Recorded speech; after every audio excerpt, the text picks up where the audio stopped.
이번 영상에서는 창세기, 특별히 창세기 1장과 2장에 나타나는 하나님께서 어떻게 천지와 모든 만물을 창조하셨는지에 대해서 함께 살펴보고 그것을 나누고자 합니다. 창세기, 출애굽기, 레위기, 민수기, 신명기 이렇게 5권의 책을 우리는 모세오경이라고 부릅니다.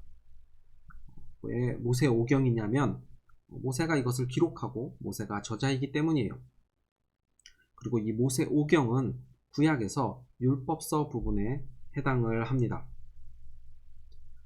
모세오경, 특별히 창세기를 우리가 해석하고 읽을 때는 우리가 염두에 두고 읽어야 되고 또한 해석해야 되는 부분이 있어요.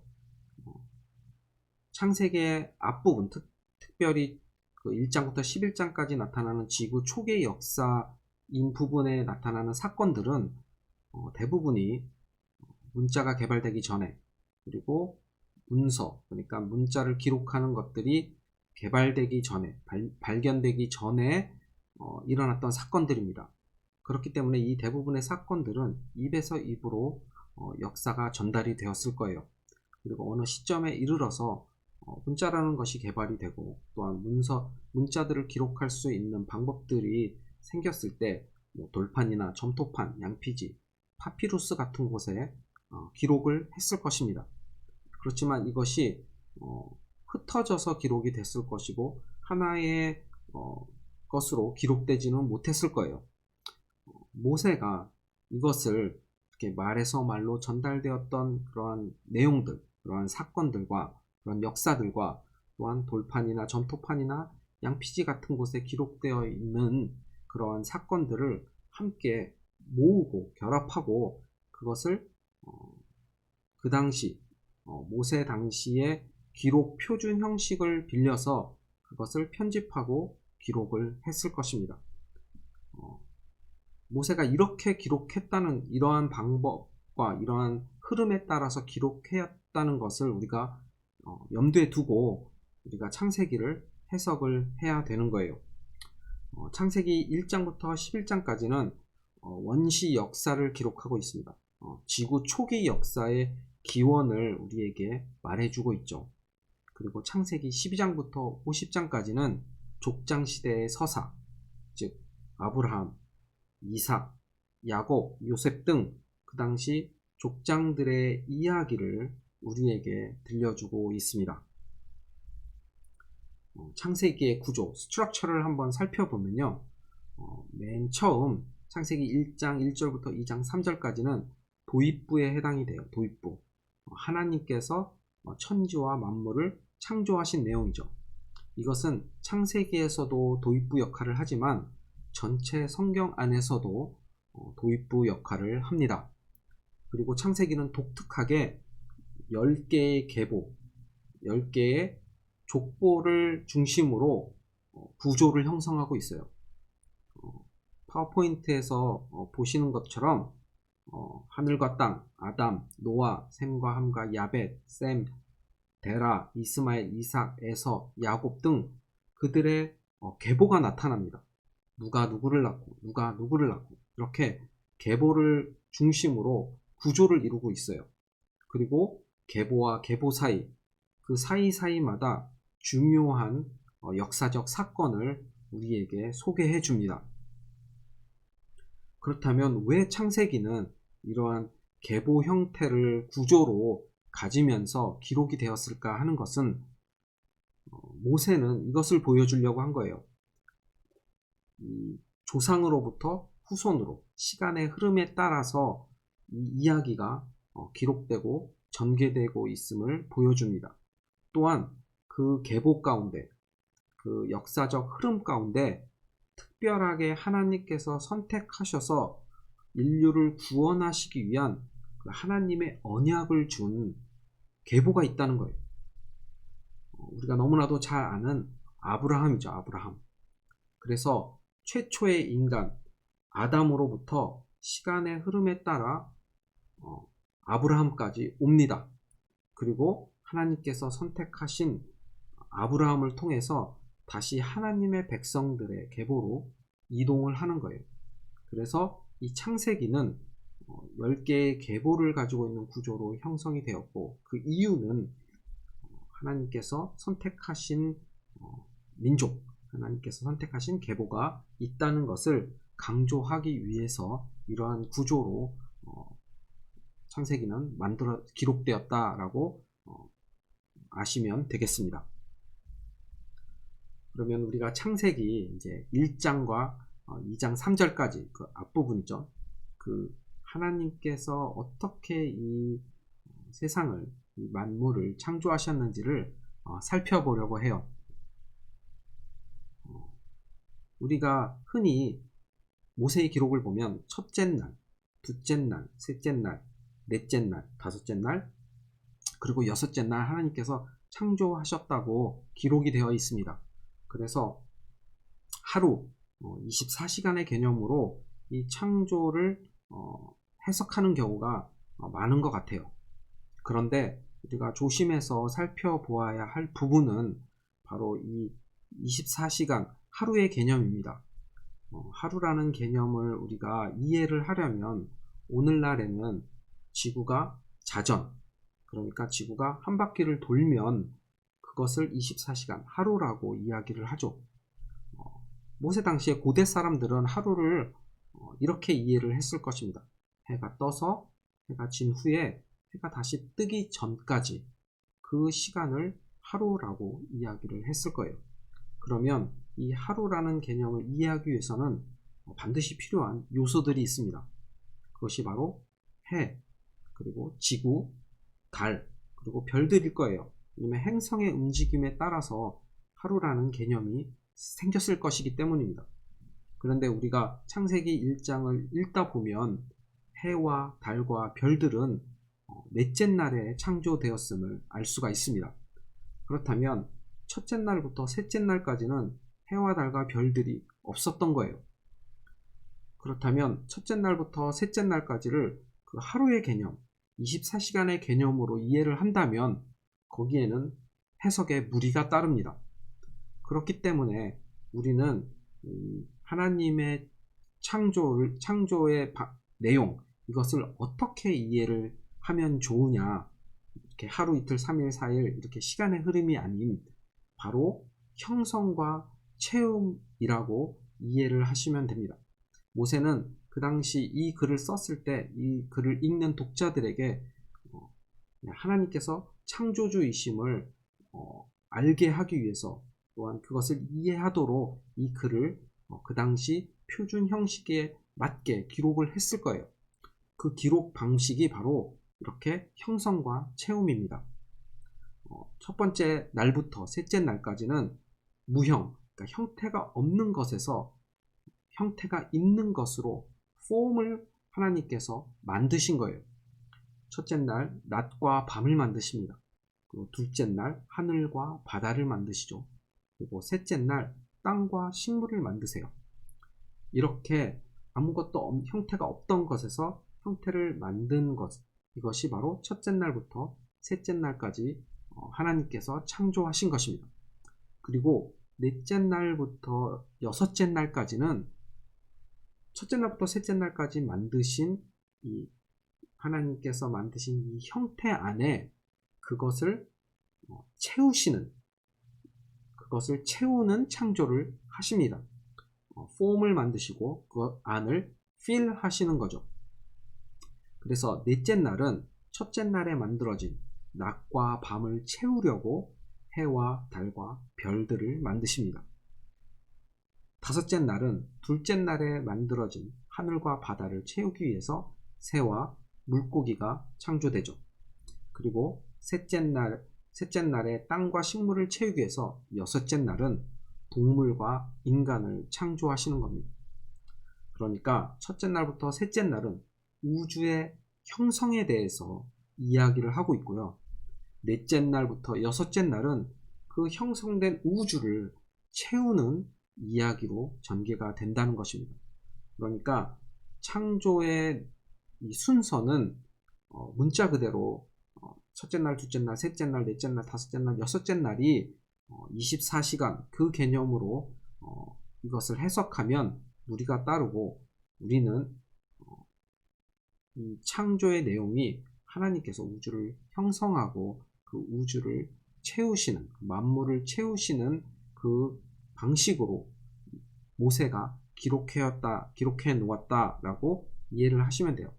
그래서 오늘날 이것을 어떤 사람들은 과학적인 방식으로 또한 문자 그대로 이것을 해석하려고 무리하게 맞추는 경우가 있는데 그것은 잘못된 해석을 낳을 수가 있습니다.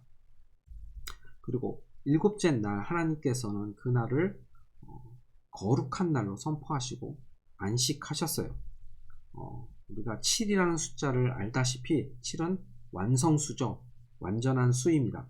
모세는 이것을 의도적으로 기록한 거예요.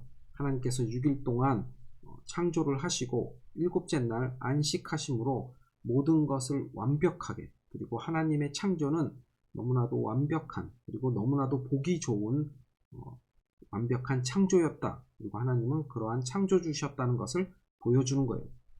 또한 하나님은 6일 동안 일을 하셨죠.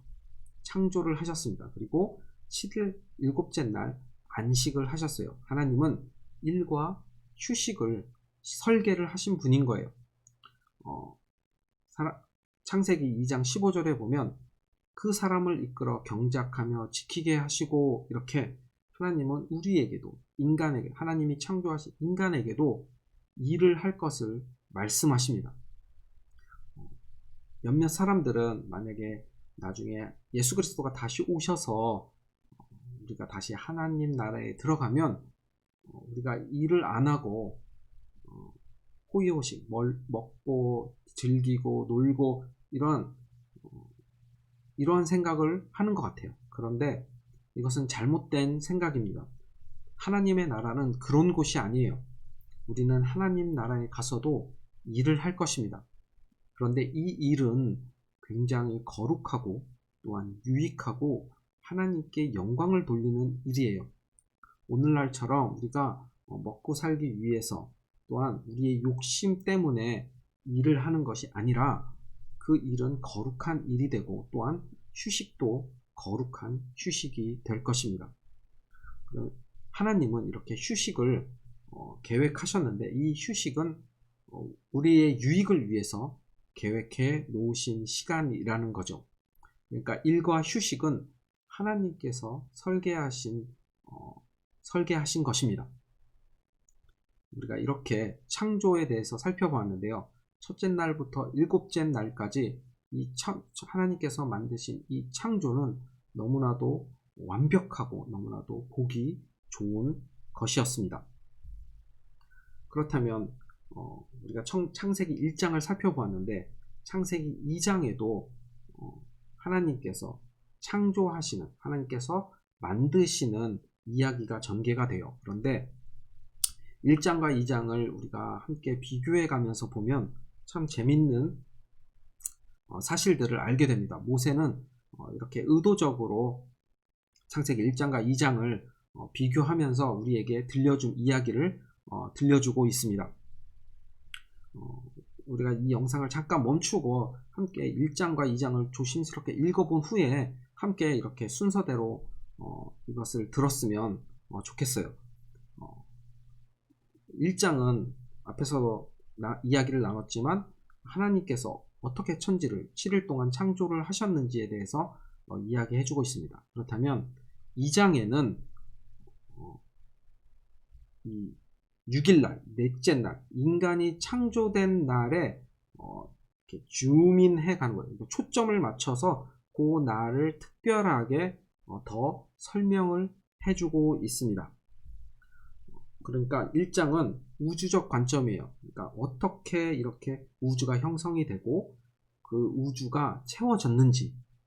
그렇지만 2장은 인간 중심적 관점입니다. 그러니까 하나님께서 여섯째 날 인간을 만드셨잖아요. 그러니까 그 인간을 창조하시고 그 인간의 창조를 중심으로 또한 어떠한 일들이 진행이 되었는지를 보여주는 것이 2장입니다. 1장에서는 모세는 하나님을 어떻게 기록했냐? 엘로힘이라고 기록했어요. 엘로힘, 하나님의 하나님을 부르는 호칭 중에 하나죠. 그런데 여기서 엘은 신입니다. 신. 그러니까 영어로 따지면 갓인데 스몰 갓도 되고요. 대문자 갓도 돼요. 그러니까 우리가 하나님만이 아니라 그냥 인간들이 통틀어서 개념적으로 생각하는 신을 말할 때 엘이라고 하고요. 하나님은 그 엘과 구분되어서 엘로힘이라고 이스라엘 사람들은 하나님을 불렀습니다. 그런데 여기서 재미난 것이 있는데 그것이 무엇이냐면 여기 히브리어에서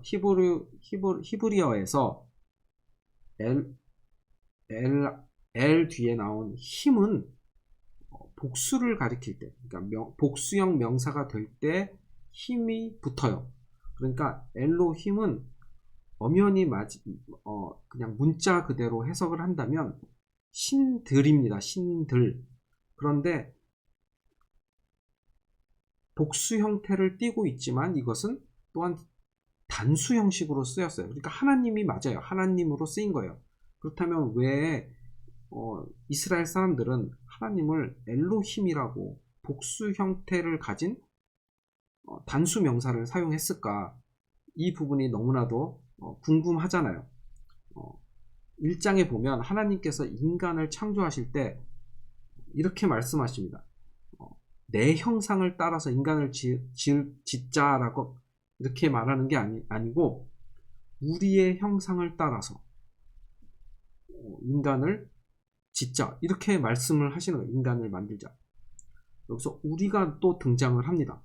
그러니까 이 안에는 무엇이 담겨져 있냐면 성부 하나님, 성자 하나님, 성령 하나님 이 삼위일체의 하나님에 대해서 우리에게 암시하고 있는 거예요. 이 엘로힘이라는 단어 자체가.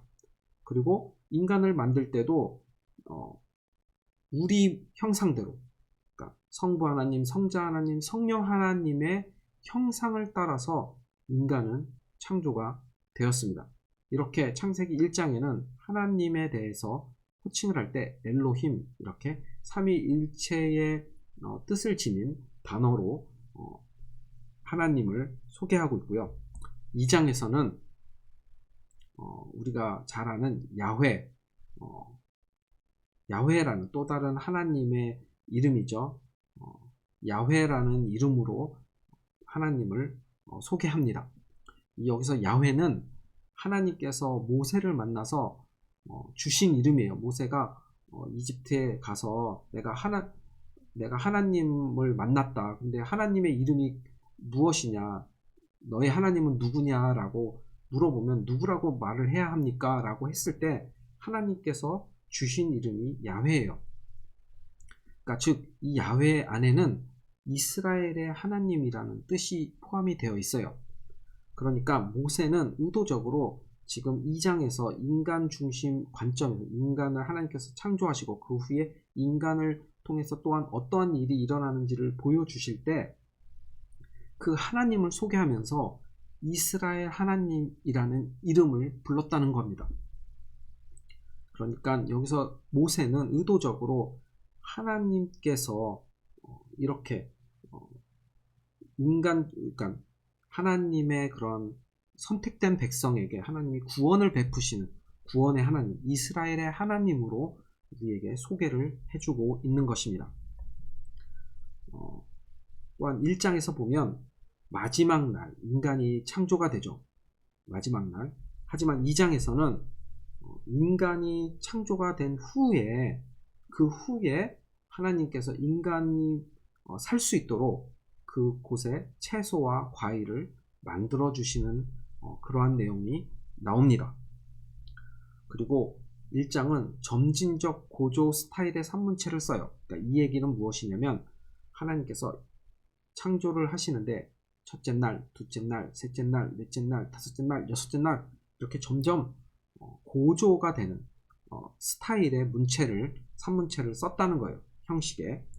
그렇지만 2장에서는 그냥 일반적인 우리가 이야기하는 이러한 형식의 문체를 사용해서 2장을 소개를 해주고 있습니다. 그 1장에서의 중심 내용은 무엇이냐? 전능하신 창조주 하나님의 축복과 하나님의 주권적 통치를 강조하고 있습니다. 하나님은 복을 내리시죠. 이렇게 천지를 창조하시고 또한 그 안에 생물들을 창조하신 후에 충만하라, 번성하라 이렇게 복을 주십니다. 그리고 하나님께서 이 천지와 만물을 다 이루시면서 이것을 하나님이 경영을 하시는 거예요. 하나님이 통치하신다. 하나님이 창조주이시다. 이렇게 하나님의 주권적 통치를 강조하고 있습니다. 1장에서는. 하지만 2장에서는 인간과 하나님 사이에 인격적인 관계를 강조해요. 그래서 하나님이 인간을 만드시고 인간을 만든 후에 그들이 먹고 살 수 있도록 채소와 과일, 나무 이런 것들을 만들어 주시고 또한 그들을 에덴 동산이라는 곳에 놓으시고 또한 일도 주시고 여자도 돕는 배필도 하나님께서 인간에게 아담에게 만들어 주십니다. 이렇게 하나님과 인간 사이에 어떠한 관계가 있었는지를 중심으로 보여주는 것이 2장이에요. 그래서 1장과 2장은 이러한 내용으로 되어 갑니다. 1장은 전체적으로 어떻게 하나님이 천지를 창조하셨는지, 2장은 여섯째 날에 초점을 맞춰서 인간을 중심으로 어떻게 하나님께서 또한 천지를 창조하시고 또한 에덴 동산이라는 곳을 만드신 후에 그곳에 인간이 살게끔 하셨는지를 여섯째 날을 초점으로 보여주고 있습니다.